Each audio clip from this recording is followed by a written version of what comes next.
পৃথিবী বিখ্যাত একজন জালেমের নাম ছিল জুবায়ের আল আফওয়ান। ভিন্ন এক হাদিসের কিতাবে তার নাম এমন ভাবে আসছে, যার নাম ছিল আব্দুল্লাহ বিন আমর। তিনি রাসূলুল্লাহর যুগে নওজোয়ান তাজা একজন যুবক ছিল, দেখতেও অনেক সুন্দর ছিল। হযরত ওমর রাদিয়াল্লাহু তাআলা আনহু একদিন বসে বসে পাথরের উপরে লিখতেছে। ওই যুগে লেখার জন্য পাথর ব্যবহার করা হইতো, হাড্ডিতে লিখতো, পাতায় লিখতো। কথা কি বুঝতেছেন? হযরত ওমর রাদিয়াল্লাহু তাআলা আনহু বসে বসে লিখতেছে, পিছনে একজন যুবক দাঁড়ায় রইছে, দাঁড়ায় চুপচাপ আছে, কিছু বলে না, সালামও দেয় না, কোনো কথাই বলে না, চুপ হয়ে রইছে। হযরত ওমরের লেখা শেষের দিকে এর মধ্যেই টের পাইতেছে পিছনে যেই লোকটা দাঁড়ায় রইছে সে কাঁদতেছে। যখন হযরত ওমর চেহারাটা পিছনে ফিরাইল, তখন যুবক সালাম দিল, আসসালামু আলাইকুম ইয়া ওমর ইবনুল খাত্তাব। খাত্তাবের বেটা ওমর, আল্লাহর পক্ষ থেকে আপনার উপরে শান্তি বর্ষণ হোক। হযরত ওমর রাদিয়াল্লাহু তাআলা আনহু প্রশ্ন করল, মা ইউবকিকা ইয়া শাবাব, কি হয়েছে, কেন কাঁদো, কি হয়েছে? যুবক বলতে আছে, আমি কাঁদি না, কে যেন আমারে কাঁদায়। আল্লাহু আকবার। বাপ মারা গেলে মানুষ কান্দে, মা মারা গেলে মানুষ কান্দে, সন্তান মারা গেলে মানুষ কান্দে, ব্যবসায় লস হইলে চোখের পানি বের হয়। অতীতে যেই পরিমাণ পাপ করছেন, কয়দিন আপনার চোখের পানি আল্লাহর ডরে বের হইছে? কয়দিন দরজা লাগাইয়া চোখের পানি ছেড়ে কাঁদছেন রে যুবক? আল্লাহ পাক কোরআনে বলেন, কিছু মানুষের দিল পাথরের চেয়েও শক্ত হয়ে গেছে। হযরত ওমর প্রশ্ন করল, মা ইউবকিকা ইয়া শাবাব, কেন কাঁদো, কি হয়েছে? যুবক বলতে আছে, আমিরুল মুমিনিন, আমি কাঁদি না, কে যেন আমারে কাঁদায়। কে কাঁদায়? বলে, পাপ আমারে কাঁদায়। আমি গোপনে এমন একটা পাপ করছি, না পারি বলতে, না পারি সহ্য করতে। হযরত ওমর বলতে আছে, যুবক কি এমন পাপ করলা, চলো নবীর দরবারে। যুবককে হযরত ওমর রাদিয়াল্লাহু তাআলা আনহু নবীর দরবারে নিয়ে গেল। আল্লাহর হাবিবের সামনে হযরত ওমর দাঁড়ায় কাঁদতেছে। আল্লাহর রাসূল প্রশ্ন করল, মা ইউবকিকা ইয়া ওমর, কি হয়েছে, তুমি কেন কাঁদো? ওমর বলতে আছে, আমি কাঁদি না, একজন তরুণ নওজোয়ান যুবকের চোখের পানিতে আমার দিল নরম হয়ে গেছে। তাই নাকি? বলে, হ্যাঁ। কই সেই যুবক? বলে, আমার পিছনে দাঁড়ায় রইছে, ডাকো তারে, আমার সামনে দাঁড় করায় দাও। রাসূল করিম সাল্লাল্লাহু আলাইহি ওয়াসাল্লামের সামনে যখন যুবক দাঁড়ায় যায়, আল্লাহর হাবিব প্রশ্ন করল, মা ইউবকিকা ইয়া শাবাব, যুবক তোমার চোখের গোড়ায় কেন পানি, কেন তুমি কাঁদো, কি হয়েছে? বলে, ইয়া নবী আল্লাহ, পাপের গাঁটটিটা বড় হয়ে গেছে। কি বুঝলেন? পাপের গাঁটটি ছোট না বড়? যেই পরিমাণ পাপ করছি, কেমনে আমি চেহারাটা আল্লাহর সামনে দেখাবো, চিন্তা করে অস্থির হয়ে গেছি। আল্লাহর হাবিব প্রশ্ন করল, কি পাপ করলাম? তোমার পাপ কি আসমানের চেয়ে বড়? বলে, হ্যাঁ, আসমানের চেয়ে বড়। আল্লাহর নবী আবার প্রশ্ন করলো, যুবক তোমার পাপ কি জমিনের চেয়েও বড়? বলে, হ্যাঁ, জমিনের চেয়েও বড়। পাহাড়ের চেয়ে বড়? বলে, হ্যাঁ, পাহাড়ের চেয়েও আমার পাপগুলা বড় হবে। আল্লাহর নবী আবার প্রশ্ন করলো, যুবক তোমার পাপ কি আল্লাহর রহমতের চেয়েও বড়? যুবক চুপ হয়ে গেছে। আল্লাহর রাসূল বলেছেন, রবের ঘোষণা, কুল ইয়া ইবাদিয়াল্লাযীনা আসরাফু আলা আনফুসিহিম লা তাকুনাতু মির রাহমাতিল্লাহ।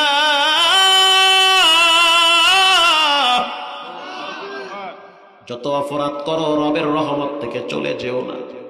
তাহাজ্জুদের টাইম চলতেছে, সেহরির টাইম চলতেছে, গোপনে গোপনে চোখের পানি ছেড়ে একা একা তওবা করো। তোমার ভিতরের কান্না পৃথিবীর কেউ দেখবে না, দেখবে একজন, তিনি হলেন কে? প্রিয় ভাইরা আমার, হযরত ওমর রাদিয়াল্লাহু তাআলা আনহু একটু সেফ হয়ে গেছে, ফাঁকে চলে গেছে। এবার আল্লাহর রাসূল বলতেছে, বলো কি পাপ করলা? বলে, হুজুর জঘন্য একটা অপরাধ করছি, এই পাপের কারণে ঘুমাইতেও পারি না, খাইতেও পারি না। কুল্লু নাফসিম বিমা কাসাবাত রহিনা, প্রত্যেকটা মানুষ সে তার কৃত কর্মের কাছে ধরা। পাপ কইরা ফেলাইছি, ফাইসা গেছি, এখন কি করণীয়? এখন কি করণীয়?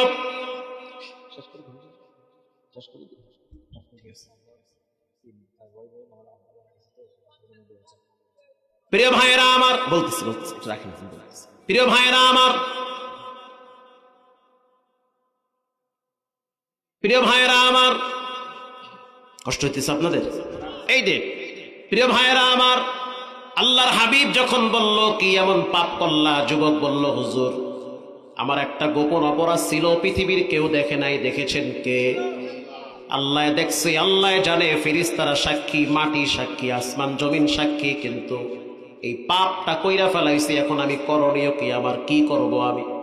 আল্লাহর হাবিব বলেন কি এমন পাপ করলা? বলে আমার চরিত্র হলো কেউ যদি মারা যাইতো, তার লাশটা কবরে রাখলে সেই কবরের পাশে দাঁড়ায়া রাত্রি বেলায় অন্ধকার রাতে মৃত ব্যক্তিকে কবর থেকে উঠায়া কাপনের কাপন সরায়া লাশ কবরে ফালায়া রাইখা বাজারে গিয়া কাপন বিক্রি করতাম। আমি হইলাম মৃত ব্যক্তির কাপন চোরা, কাপন চুরি করি আমি।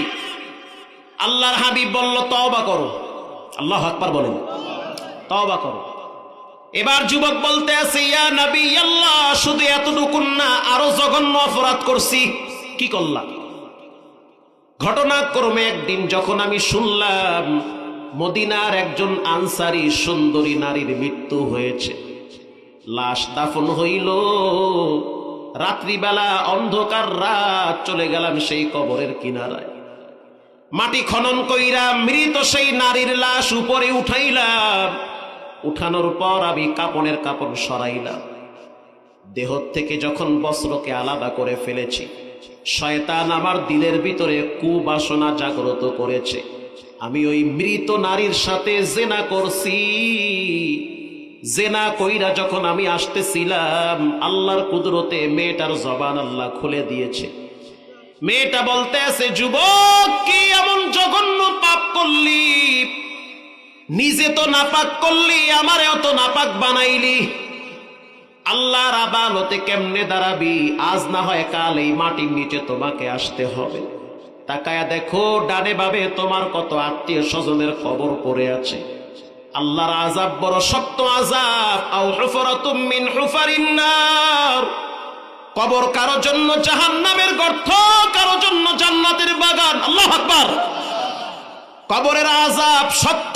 রাসূল বলেছেন কবরের নাফরমানদের চিৎকার মৃত ব্যক্তিরা শুনে না, জীবিত ব্যক্তিরা শুনে না, কিন্তু পশু পাখি শুনে। রাসূল বলল দূরে চলে যাও, তোমার ব্যাপারে আমি জানি না। যুবক এবার কানতে কানতে পাহাড়ে চলে গেল। পাহাড়ে গিয়া চোখের পানি ছেড়ে বলতে আছে ইন্নী আখাফুল্লাহ, আল্লাহ আমি আপনার সবচেয়ে বেশি ভয় পাই। চোখের পানি ছেড়ে কাঁদতেছে আর বলতে আছে আল্লাহ আমি একজন জালেম, তুমি একজন রহমান। হাজারো অপরাধ আমার ভিতরে আছে, কিন্তু তুমি এর চেয়েও বেশি বড় পাপীকেও ক্ষমা করতে ভালোবাসো। এখন আমি কি করব, কার কাছে যাব? যদি তুমি আমাকে ক্ষমা না করো, এই চেহারাটা মদিনায় দেখাবো না। আল্লাহর কুদরতি অন্তরে মায়া লাগছে। এরকম ভোর রাত্রে চোখের পানি ছেড়ে চিৎকারের আওয়াজ। ঘুমন্ত রাখাল বুড়ার ঘুম ভেঙে গিয়েছে, কারণ যখন কোন মানুষ রাত্রিবেলা চিৎকার মারে তখন মানুষ হঠাৎ জেগে যায়। 3 দিন পরে নবীর কাছে ওহী আসলো, আল্লাযীনা ইযা ফাআলু ফাহিশা আও যালামু আনফুসাহুম যাকারুল্লাহ।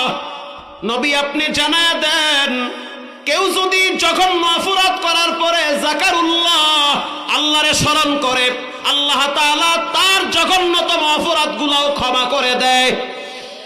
যুবককে জানায়া দেন যুবকের জিনার গুনাহ, কাপড় চুরির গুনাহ সব আল্লাহ তাআলা তওবার বিনিময়ে ক্ষমা করে দিয়েছে। কোরআনুল কারীমের ভিতরে 114 সূরা আছে। প্রত্যেকটা সূরার নাম আছে, প্রত্যেকটা সূরার বিষয়বস্তু আছে, প্রত্যেকটা সূরার কিছু আলাদা আলাদা ফজিলত আছে। যেমন কেউ যদি ইশারের নামাজের পরে সূরা মুলুক তেলাওয়াত করে, রাসূল বলেছেন তার কবরের ভিতরে নূরের বাতি জ্বালায় দেওয়া হবে। সূরা মুলুক তাবারাকাল্লাযী বিয়াদিহিল মুলক ওয়া হুয়া আলা কুল্লি শাইইন কাদির।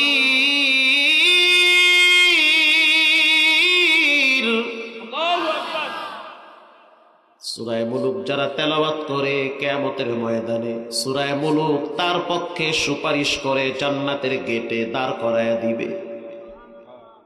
এজন্য বেঁচে থাকা অবস্থায় সূরা মুলুক নিয়মিত তেলাওয়াত করবেন। মরার পরে কবরে সূরা মুলুক কাজে লাগবে। দুনিয়ায় চলতে যেমন টাকার গরম লাগে, চোখ বন্ধ হয়ে গেলে নেক আমলের গরম লাগবে। খালি ওয়াজ শুনলে হবে না, তেলাওয়াত শুদ্ধ করতে হবে। এখানে এমনও পাবলিক বসা আছে হয়তো এশারের নামাজও পড়ে নাই, আবার তবারক নিয়ে মোবারক সাহেব ঘরে গিয়া খায়া ঘুম দিবে, ফজরও পড়বে না।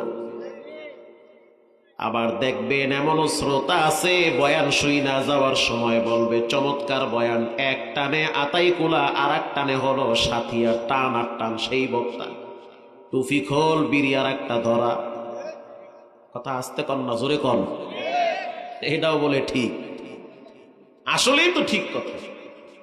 এরকম 100 মাহফিল যদি এক পাল্লায় করা হয়, ফজরের 2 রাকাত সুন্নতের সমান হবে না। যারা এই গভীর রাত পর্যন্ত বসে আছেন, অনুরোধ করে বলবো ফজরের নামাজ না পড়ে কেউ ঘুমাবেন না।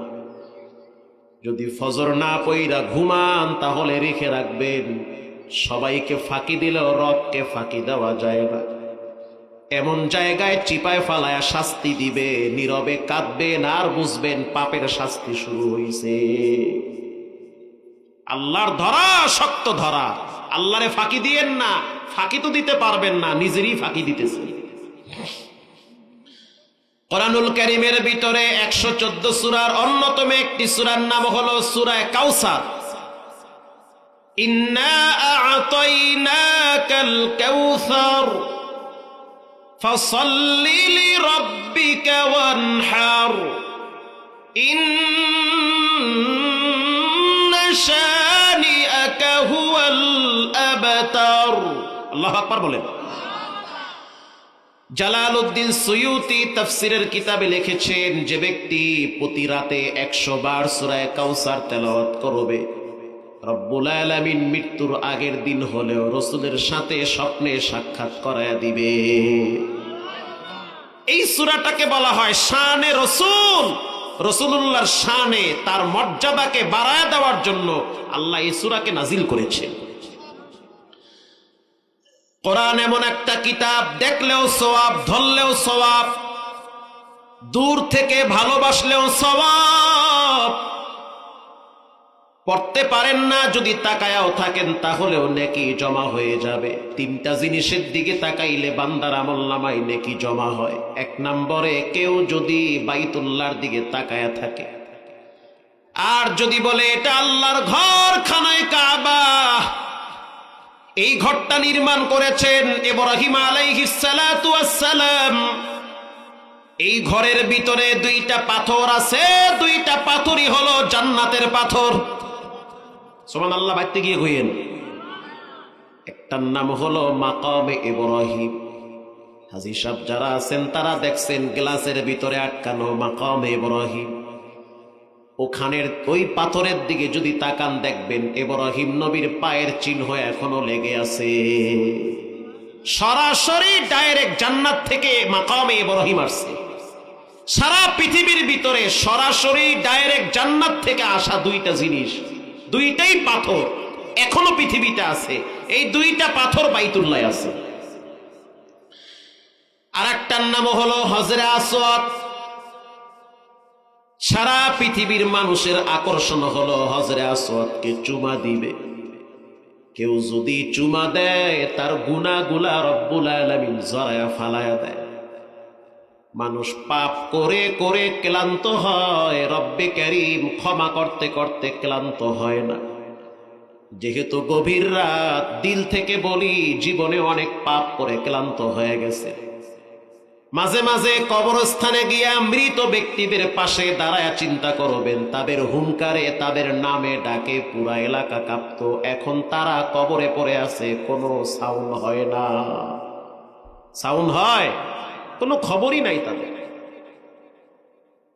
প্রিয় ভাইরা আমার, কোরআনুল কারীমের ভিতরে 2 নম্বরে, কেউ যদি কোরআনের দিকে তাকায় তার আমলনামায় নেকি জমা হয়। আর যদি বলে হাদা কালামুল্লাহ, এটা আল্লাহর কোরআন, যদি তাকায়া থাকে তাহলেও নেকি জমা হয়। এখানে এমনও পাবলিক আছে কপাল পোড়া, বছর চলে যায় কোরআনের দিকে 10টা মিনিট তাকায়া থাকারও সুযোগ হয় না। সারাটা দিন দুনিয়া নিয়ে ব্যস্ত, 10টা মিনিট কোরআনকে সময় দিবে সেই সুযোগ তারও হয় না। ছেলে মেয়েদেরকে কোচিং এর জন্য ধমক দেয়, কেন গেলা না? প্রাইভেটে না গেলে সন্তানকে ধমক দেওয়া হয়। মা তার মেয়েকে ধমক দেয়, কেন তুমি প্রাইভেটে গেলা না, কোচিং এ গেলা না? অথচ মেয়েটা ফজর পড়ে নাই, মা একটা বারের জন্য ধমক দেয় না। কেন ধমক দেন না মেয়েটাকে? কোচিং এ যায় সকালবেলা, নামাজ পড়ছে কিনা আপনি খবর নেন? কেন নেন না? আপনি তো বড় ডাকাত, পৃথিবীর শ্রেষ্ঠ ডাকাত ওই সমস্ত মা বাবা যারা তার সন্তানকে রব চিনায় না, সন্তানকে প্রাইভেটের জন্য ধমক দেয়। কেন যাও নাই? কোচিং এ না গেলে রাগ করে, কেন যাও নাই? স্কুলে না গেলে রাগ করে, কার জন্য পয়সা কামাই, রক্ত পানি করি, কেন তুমি স্কুলে যাও না? অথচ প্রাইভেট, কোচিং, স্কুল এই বিষয়গুলো নিয়ে যেই পরিমাণ শাসন করে ছেলে মেয়েদেরকে, এর অর্ধেক শাসন নামাজের জন্য মা বাবা ছেলে মেয়েদেরকে করে না। করে, এই জন্যই তো মাইয়ে পোলা রাতে বাটাম ফাটা খান, আরো খাইবেন। দুর্গতি মরার আগে আরো আছে, বহুত আছে, খালি দেখবেন খেলা। যেই বাপ তার সন্তানকে রব চিনায়, যেই বাপ তার সন্তানকে নবী চিনায়, যেই বাপ তার সন্তানকে কোরআন চিনায়, যেই বাপ তার সন্তানকে কিবলা চিনায়, বাপ তার সন্তানকে জুমা চিনায়, যেই বাপ তার সন্তানকে আতর চিনায়, মেসওয়াক চিনায়, তসবিহ চিনায়, যেই বাপ তার সন্তানকে রবের পরিচয় দেয়, ওই সন্তানও মা বাবাকে চিনে, কোনো সময় বেয়াদবি করে না। রব চিনে, তার মা বাবাকে চিনে। রব চিনে না, আপনারে চিনার টাইম নাই। কেন চিনবে আপনারে? সে কোন দুঃখে চিনবে? আপনারটা আপনারাও খাইবে, আপনার কলিজাও খাইবে মাইয়া বলা। প্রিয় ভাইয়েরা আমার, কোরআনুল কারীমের ভিতরে 3 নম্বরে, কোন মানুষ যদি তার মা বাবার দিকে তাকায় তাহলে তার আমলনামায় হজের সওয়াব জমা হয়ে যায়, উমরার নেকি জমা হয় যদি সে তার মা বাবার দিকে তাকায়। বৃদ্ধ মায়ের দিকে তাকান আর আল্লাহর দরবারে দোয়া করেন, রব্বির হামুহুমা কামা রব্বায়ানি সগীরা। আপনার বাবা বুড়া হয়ে গেছে, ঘরে বিছানায় পড়ে আছে, বাবার চেহারার দিকে তাকান আর আল্লাহর দরবারে শুকর আদায় করেন, রব্বুল আলামিন আপনাকে হিন্দুর ঘরেও পাঠাইতে পারত। কথা কন না?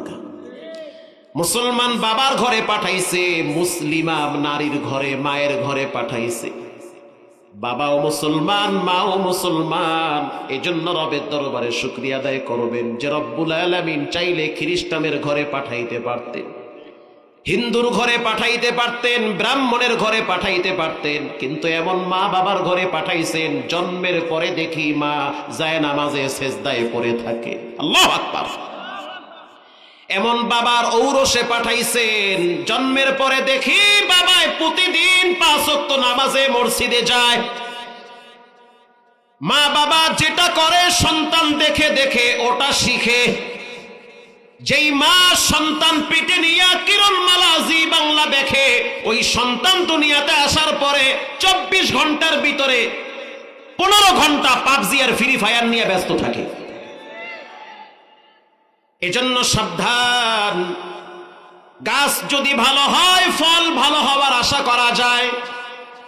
বর্তমান এমন একটা সময় পার করতেছি যেই সময়টাকে মানুষ গুনাহকে গুনাই মনে করে না, পাপকে বাপ মনে করে। বাপ যেমন প্রিয়, পাপটাকেও তার চেয়ে বেশি প্রিয় মনে করে। এজন্য কয়েকদিন আগে দেখছে টিকটক বানাইতে গিয়া মরছে, ট্রেনের সামনে দাঁড়ায়া মোবাইল নিয়ে নাচানাচি শুরু করছে, ট্রেন আইসা উঠাইয়া দিছে গায়ের উপরে। কয়েকদিন আগে আপনারা দেখছেন একটা মেয়ে গায়ে হলুদ অনুষ্ঠানে নাচতে নাচতে হঠাৎ স্ট্রোক করে মারা গেছে, ডাইরেক্ট জান্নাতে। কিও আউযুবিল্লাহ না আউযুবিল্লাহ কিছু একটা কই। কুমিল্লায় বয়ানে গেলাম, বুরিঙ্গামারি কুড়িগ্রামে এলাকার যুবকরা বলল, হুজুর একটু দোয়া করেন, মহল্লার অবস্থা খুব ভয়াবহ। কেন? এলাকার ম্যাক্সিমাম যুবকরা মোবাইলে জুয়া খেলে। মোবাইলে জুয়া খেলে, এটা আপনার দেশে নাই? ও আল্লাহ, কয় কি এদেশেও আছে? ছোট ছোট বাচ্চারা মোবাইলে জুয়া খেলে, রাত 2টা আর 3টা নাই, সিফায় সাপায় ফাঁকে ফোকে 3-4 জনে বইয়া ব্যস্ত থাকে, অথচ মা বাবা দেখে কিছুই বলে না। ও পুত, তোর নিয়ে টেনশনে আছি, লেখাপড়া কর, কিছু করে খাওয়া লাগবে, অথচ বাপের মুখ দিয়ে বাইরে না নামাজ পড়ো। বাপে কইবে কেমনে? বাপ তো নিজেই নামাজ পড়ে না। কি আসলে ঠিক? কিয়ামতের ময়দানে সন্তান বাবার বিরুদ্ধে মামলা দায়ের করবে, রব্বানা ইন্না আতা'না সাদাতানা ওয়া কুবরা'না ফাআদাল্লুনা সাবিলা। একটু গলার আওয়াজটা ছাড়িয়ে দিয়া একটু আওয়াজ দিয়ে বলেন আল্লাহু আকবার। হাসরের ময়দানে সন্তান বলবে, আল্লাহ আমার দোষ নাই, দোষ আমার আব্বা আম্মা। কেন? আব্বা আম্মার ঘরে থাকছি, খাইছি, সবই করছি, আব্বা আম্মা আপনারে চিনায় নাই, নামাজ চিনায় নাই, দোষ আমার নাই, সব দোষ আব্বার। আমি তো আমার আব্বারে দেখছি চিকন কঞ্চি নিয়া মসজিদের বারান্দায় বসে থাকতো। একদিন যদি নামাজে দেরি করে যেতাম, চিকন কঞ্চি পাছার কাপড় টান কইরা বিসমিল্লাহ ছাড়া 3টা মারত। আর এই যুগের বাবারা ছেলেরে নিয়ে বয়া বয়া ক্যারাম বোর্ড খেলায়। কিও ঠিক? মানে কইলো ঠিক, না কইলো ঠিক? ঠিক কথা এটা। সন্তানকে নিয়ে লুডু খেলায়, একসাথে বসে বসে সন্তানকে নিয়ে টিভি দেখে, অথচ নামাজের টাইম কোথায় আসে কোথায় যায় কোনো খবরই নেই। এজন্য 40 বছর বয়ান শুনে তবারক খায়, তারপরও মানুষের ঈমান ঠিক হয় না। কিয়ামতের ময়দানে সন্তান ডাইরেক্ট মা বাবার বিরুদ্ধে মামলা দায়ের করে বলবে, রব্বুল আলামিন আমার কোনো দোষ নাই, দোষ হলো আমার আব্বা আম্মা। রমজান মাসে রোজাও রাখতে দেয় না সন্তানকে, এমন মা বাবাও ঘরে ঘরে আছে। প্রাইভেটের দোহাই দিয়া, কোচিং এর দোহাই দিয়া 14 বছর 13 বছরের বড় মেয়েটাকেও রোজা রাখতে দেয় না। বাপ না, বাপ নামের কলঙ্ক, মা নামের বেহায়া। কিসের মা? কচু গাছের লাগে গলায় দড়ি দেওয়া দরকার। কে বলছে তোমারে মা হইতে? এত বড় উপযুক্ত মেয়েটাকে কোচিং আর প্রাইভেটের দোহাই দিয়া রোজা রাখতে দেয় না, জম্মের খাওয়ান খাওয়ায়। রব্বানা আতিহিম যিফাইনি মিনাল আযাবি ওয়ালআনহুম লা'নান কাবীরা।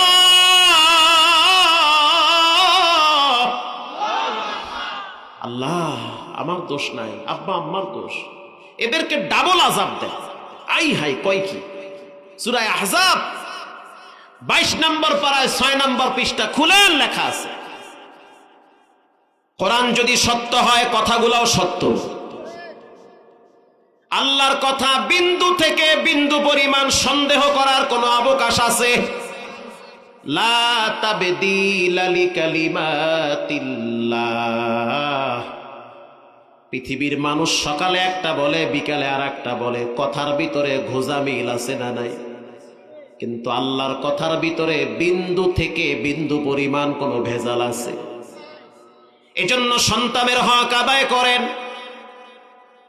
এইগুলা কথা হলো অরিজিনাল কথা।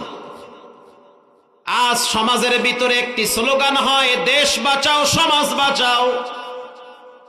জানতে চাই, সম্প্রতিকালে যত রকমের ধর্ষণ হয়েছে, যত খুন হয়েছে, যত চাঁদাবাজি হয়েছে, যত টেন্ডারবাজি হয়েছে, বলেন স্পষ্ট ভাষায় বলেন, এগুলো কি বাহির থেকে এসে কেউ করছে? আরো জোরে বলেন, কারা করছে? দেশের মানুষ, আমার ভাই, আপনার ভাই, আপনার বন্ধু, আপনার সন্তান। ঠিক না? ঠিক। কারো না কারো সন্তান। দেশ বাঁচাও সমাজ বাঁচাও, কি চমৎকার স্লোগান। এই স্লোগানের পূর্বে একটি স্লোগান মুখস্থ করা লাগবে। প্রত্যেকটা বাপ সে তার ছেলেকে বাঁচাবে মাদক থেকে, প্রতিটা বাবা তার সন্তানকে বাঁচাবে পাবজি আর ফ্রি ফায়ারের নামে জঘন্যতম খেলার থেকে, প্রতিটা বাপ তার সন্তানকে কিশোর গ্যাং থেকে তার ছেলেকে বাঁচাতে হবে। কথা কর না কা? প্রত্যেকটা মা তার মেয়েকে বাঁচাবে। মেয়েটা কোচিং এর কথা বইলা স্কুলের পিছনে গিয়া কোন ছেলেটার সাথে দাঁড়ায় দাঁড়ায় বাদাম খায় আর ফ্রি মিক্স করে, মা তার মেয়েকে বাঁচাবে। আমার মেয়েটা কোচিং এর কথা বলে, প্রাইভেটের কথা বলে, সকালে বের হয় সন্ধ্যায় আসে, কোথায় যায় কার সাথে ঘুরে খবরটা মাকে নিতে হবে। মা যদি তার মেয়ের খবর নেয়, মা যদি তার মেয়ের খবর নেয়, মহিলা প্যান্ডেল থেকে প্রায় ৯,৯০০ টাকা আসছে, মারহাবা, আল্লাহ কবুল করুন, শেষে দোয়া করে দেব, ঠিক আছে না? মা যদি তার মেয়েকে বাঁচায়, আপনারা কি বিরক্ত বোধ করতেছেন নাকি? মা যদি তার মেয়েকে বাঁচায়, বাপ যদি তার ছেলেকে বাঁচায়, লিখে নেন স্পষ্ট ভাবে, কপালে লিখে নেন, এই কথাগুলা যদি আপনি অ্যাভয়েড করে চলেন ধরা খাওয়া লাগে। বর্তমান ব্যবস্থাপনা খুব খারাপ, সামাজিক অবস্থা আরো ভয়াবহ, চতুর্দিকে পাপ আর পাপ, চতুর্দিকে কুসংস্কার শিরিক বিদআতে ভরে গিয়েছে।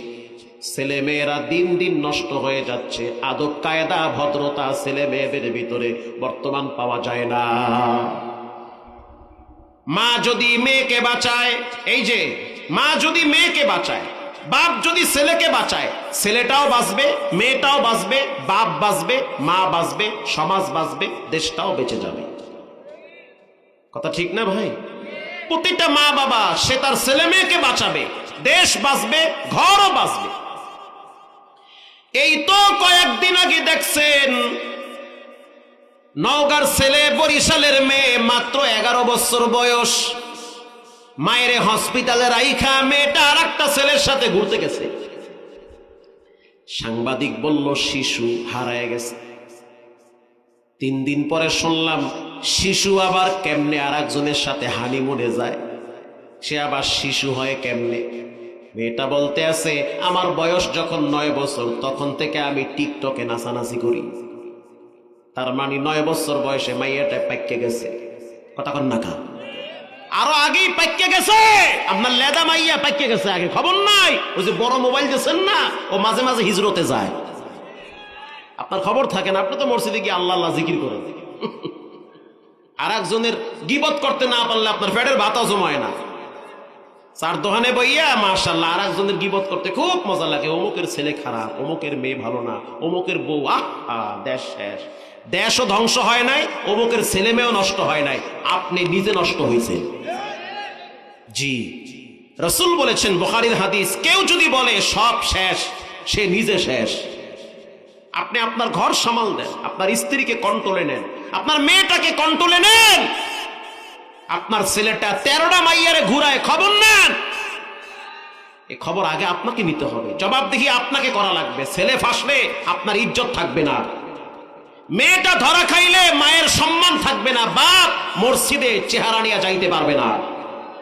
ছেলে মেয়েকে বাঁচান, এগুলো আল্লাহর দেওয়া নেয়ামত। এগুলো নষ্ট হয়ে গেলে গন্ধ এমন ভাবে ছড়ায়, পান্তা যদি নষ্ট হয় তাও খাওয়া যায়, পোলাও নষ্ট হইলে, বিরিয়ানি নষ্ট হইলে খাওয়া যায় না। ছেলে মেয়ে নষ্ট হইলে এগুলা ঠিক করা যায়? সহজে করা যায় না। প্রিয় ভাইয়েরা আমার, হযরত ওমর রাদিয়াল্লাহু তাআলা আনহুর দরবারে একটা মামলা গেছে, তানবীহুল গাফিলিনে আসছে। মামলাটা যিনি করেছেন তিনি একজন বয়োবৃদ্ধ মুরব্বী মানুষ। বাবা সন্তানের ব্যাপারে ওমরের আদালতে মামলা নিয়ে গেছে। আমিরুল মুমিনিন, খলিফাতুল মুসলিমিন, আমার সন্তান আমার কথা শুনে না, খোঁজ খবর নেয় না, ভরণ পোষণ দেয় না। হযরত ওমর রাদিয়াল্লাহু তাআলা আনহু নরম মানুষ না গরম মানুষ? সাধারণ গরম না, অতিরিক্ত গরম, অনেক গরম। আসাদ্দুহুম ফি আমরিল্লাহি উমর। ওমর রাদিয়াল্লাহু তাআলা আনহু শরীয়তের ব্যাপারে, দ্বীনের ব্যাপারে বড় শক্ত দিলের মানুষ। সন্তানও যদি বিন্দু পরিমাণ অপরাধ করে সেখানেও তিনি ছাড় দেয় না, এমন মানুষ হযরত ওমর। হযরত ওমরের আদালতে একজন মুরব্বী দাঁড়ায় বলতে আছে, আমিরুল মুমিনিন, আমার সন্তান আমার খোঁজ খবর নেয় না। হযরত ওমর পুলিশ পাঠায় দিল, প্রশাসন পাঠায় দিয়া সন্তানটারে ওমরের আদালতে দাঁড় করায় দিল। এক পাশে বাবা দাঁড়ায় আছে, আর এক পাশে সন্তান দাঁড়ায় আছে। হযরত ওমর সন্তানের চেহারার দিকে তাকায় বলে, সন্তান, তুমি তো ভালো করে জানো ওমরের কথার আগে তরবারি চলে। সঠিক কথা বলবা, বিন্দু পরিমাণ নয় ছয় করবা না। যেই লোকটা তোমার সামনে দাঁড়ায় রইছে, বলো সেই লোকটা তোমার কি হয়? বলে, আমার আব্বা হয়। তোমার আব্বা মামলা দায়ের করছে, তুমি নাকি তোমার বাবার খোঁজ খবর নেও না? কয়, না, নেই না। ওরে আল্লাহ, কয় কি? ডাইরেক্ট কয়, নেই না। কেন নেও না? কারণটা কি? তোমার বাপ কিছু দায়িত্ব আছে, কিছু হক আছে, কেন আদায় করো না রে সন্তান? এবার যুবক বলতে আছে, আমিরুল মুমিনিন, রাগ করিয়েন না, বাবার কথা শুই না আমার উপরে আপনি গরম হইয়েন না, আমারও কিছু কথা থাকতে পারে। কথা কন না কেন? বাদী বিবাদী দুইজনের বক্তব্য শুনে বিচার করা লাগবে। এখন তো টাকার বান্ডিল যেদিকে, বিচার যায় সেই দিকে। হযরত ওমর এমন একজন শাসক, যার কাছে বাদী বিবাদী দুইজনের বক্তব্য শুনে, গবেষণা করে, সাক্ষী প্রমাণ পেশ করে, তারপরে তিনি শরীয়তের আইন প্রতিষ্ঠিত করেন। হযরত ওমর রাদিয়াল্লাহু তাআলা আনহু যুবকের চেহারার দিকে তাকায় বলল, বলো তোমার কি বক্তব্য? কষ্ট হয় আপনাদের? প্রথম আমার বক্তব্য জানতে চাই, দুনিয়াতে আব্বা আগে আসছে না আমি আগে আসছি? তার মানে বাপ আগে আসছে না ছেলে আগে আসছে? আপনি বলেন। আপনারা পাবনার মানুষ, সত্য করে বলবেন, দুনিয়াতে বাপ আগে আসছে না ছেলে আগে আসছে? আরো জোরে বলেন। ভুলে পোলা আইয়া পড়ছে এদিকে কোনো সময়? বাপই আগে আইছে। পৃথিবীর প্রথম বাবার নাম হলো আদম আলাইহিস সালাম, প্রথম মায়ের নাম হলো মা হাওয়া আলাইহাস সালাতু ওয়াস সালাম। দুনিয়ায় থাকার জায়গা না, চলে যেতে হবে কবরে। জানি না কার না জানি দোকানে কাপড়ের কাপড় চলে আসছে, জানা নাই এমনও হতে পারে সকালবেলা হয় সকাল হবে, অথবা পরকাল হয়ে যেতে পারে। এমনও হতে পারে আজকেও তো আসার সময় বগুড়ায় শুনলাম মাইকিং হইতেছে, অমুক ব্যক্তি মারা গেছে, সকাল 10টায় তার জানাজা হবে। পরে শুনলাম যুবক মানুষ গাড়ি অ্যাক্সিডেন্ট করে মারা গেছে, হঠাৎ মারা গেল। স্বপ্ন ছিল চলে যাবে, সেই 7 মাথায় যাইতে পারে নাই, যমুনা ক্রস করার আগে গাড়ি অ্যাক্সিডেন্টে বিদায় হয়ে গেছে। দুনিয়া হলো ওয়ান টাইমের, আজকে জীবিত আছেন, কালকে আপনার লাশ কবরে চলে যেতে পারে। তওবা করেন গোপনে, কান ধরে আল্লাহর কাছে। ফুকু ফাঁকি যা করছেন গোপনে তওবা করেন। আরো কিছুদিন ইজ্জতের সহিত আল্লাহ বাঁচাইবে। কে কি করলো কে কি করলো না দেখার টাইম পরে, আমি কি করলাম দেখতে হবে আগে। নিজের আমলের হিসাব খুলেন। হাসিবু ক্বাবলা আন তুহাসাবু। হযরত ওমর বলেন, নিজের হিসাব নিজে আগে মিলাও, সারাদিন কয়টা ভালো কাজ করছো, কয়টা খারাপ কাজ করছো। হযরত ওমর রাদিয়াল্লাহু তাআলা আনহু বলল, সন্তান শুনে নাও, দুনিয়াতে বাপ আগে আসছে। এবার যুবক বলতে আছে, আমিরুল মুমিনিন, জানতে চাই দায়িত্ব আব্বার আগে না ছেলের আগে? হযরত ওমর তো চুপ হয়ে গেল। তুমি কি বলতে চাও? আমি বলতে চাই, বাবা আপনার কাছে আমার বিরুদ্ধে মামলা দায়ের করছে, নালিশ দিয়েছে, অথচ বাবারও কিছু বিষয় আমার কাছে আছে যেগুলো আজকে আমি আপনার সামনে প্রকাশ করতে চাই। হযরত ওমর বলল, বাপ যেহেতু দুনিয়াতে আগে আসছে, দায়িত্ব বাবার আগে। পাবনার মানুষ বলেন, দায়িত্ব কার আগে? বাবার আগে। আব্বার দায়িত্ব আগে, বাচ্চাদের দায়িত্ব পরে। হযরত ওমর রাদিয়াল্লাহু তাআলা আনহু যখন বলল বাবার দায়িত্ব আগে, সন্তান বলল, কি কি দায়িত্ব জানায়া দেন। এবার যুবক বলতে আছে, আমিরুল মুমিনিন, এমন ভাবে বলবেন যেন আমার আব্বাও শুনতে পারে। হযরত ওমর বলতেছে, বাবার দায়িত্ব হলো 3টা। কথাগুলা দামি কথা, মানলে মানবেন, না মানলে আপনার কপাল আপনি খাবেন, আমার কিছুই হবে না। আলহামদুলিল্লাহ আমার আব্বা আম্মা দুইজনেই জীবিত আছে, দুইজনের সাথে সম্পর্ক ভালো। আমি আমার স্ত্রীকে জানায় দিছি, এটা হোটেল না যে খাবা, ঘুমাবা, আর বাথরুমে যাবা, আর বাচ্চা কাচ্চা লালন পালন করবা। যার যার হিসাব তার তার কাছে। তুমি আমার অধীনে থাকো, আমার পকেটের টাকায় তুমি চলো। আল্লাহর বিধান মানতে হবে, পারলে থাকবা, না না মানতে পারলে সোজা রাস্তা মাপবা। কথা ঠিক না বেঠিক? আমার কষ্টের টাকা তুমি খাবা, রানীর মতো থাকবা, শরীয়ত মানবা, ইসলাম মানবা, কোরআনের আইন মানবা। পারলে থাকবা, না পারলে সসম্মানে ইজ্জতের সহিত চলে যাবা।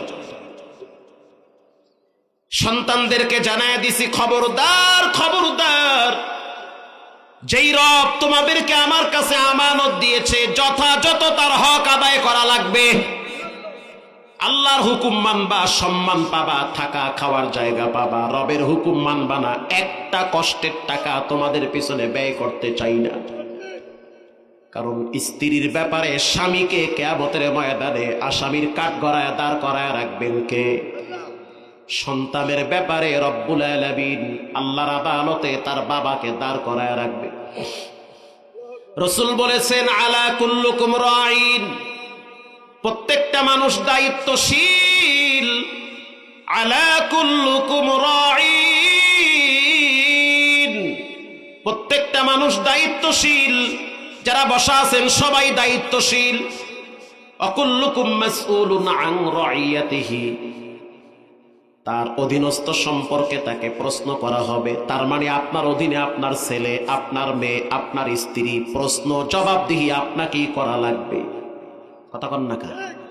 আপনার অধীনে আপনার স্ত্রী। এবার একজন সাহাবী বলল, হুজুর আমার স্ত্রীও নাই। খেয়াল করেন, হাদিস কিন্তু মুসলিমের। আমার স্ত্রীও নাই, আমার সন্তানও নাই। তোমার আব্বা আম্মা? কয় তারাও নাই। আমি একা, কেউ নাই। আমার আবার কি হক? আল্লাহর রাসূল বলেন, ওয়ালি জাসাদিকা নাফসিহি, তোমার উপরে তোমার হক আছে। তোমার হাতের হক তোমার উপরে, পায়ের হক তোমার উপরে, চোখের হক তোমার উপরে। চোখ দিয়া এদিক সেদিক তাকানো যাবে না, হাত দিয়া টাইম পাইলেই মোবাইলে ঠেলা যাইবে না। চোখ দিয়া ঘন্টার পর ঘন্টা মোবাইলের দিকে তাকায় থাকবা। সাবধান, তোমার বাবার চোখ না, চোখ হলো রবের দেওয়া আমানত। কিয়ামতের ময়দানে সেই হক সম্পর্কে তোমাকে প্রশ্ন করবে। পায়ে হাত দিয়া বলি, অনুরোধ করে বলি, বিনয়ের সহিত বলি, গাট্টিটা রেডি কইরেন, যে কোনো টাইমে কবরের ডাক চলে আসবে। রেডি হয়ে যান, তৈয়ার হয়ে যান। হযরত ওমর রাদিয়াল্লাহু তাআলা আনহু বলল, বাবার প্রথম দায়িত্ব সন্তানের জন্য ভালো একটা মা নির্ধারণ করা। 3 বার বলবো আমি, যেন কলিজার ভিতরে গাইথা যায়। বাবার প্রথম দায়িত্ব সন্তানের জন্য ভালো একটা মা নির্ধারণ করা। কারণ যার যে কোনো মহিলার পেটে সন্তান দেওয়া যাবে না। যেই মহিলার পেটে আপনার সন্তান থাকবে, দেখে শুনে সন্তান তার পেটে দেওয়া লাগবে। কথা বোঝেন নাই? আবার বলি, বিবাহ করার আগে জাত গোষ্ঠী দেখা লাগবে। বুঝতেছেন? বিয়ে করার আগে জাত গোষ্ঠী বংশ দেখতে হবে। মেয়েটা দিনদার কিনা, মেয়ের মা পরেশগার কিনা, মেয়ের বাবায় সুদ খায় কিনা, মেয়ের মা 9-6 করে কিনা, মেয়ে 9-6 করে কিনা, দেখে শুনে বুঝে বিয়ে করা লাগবে।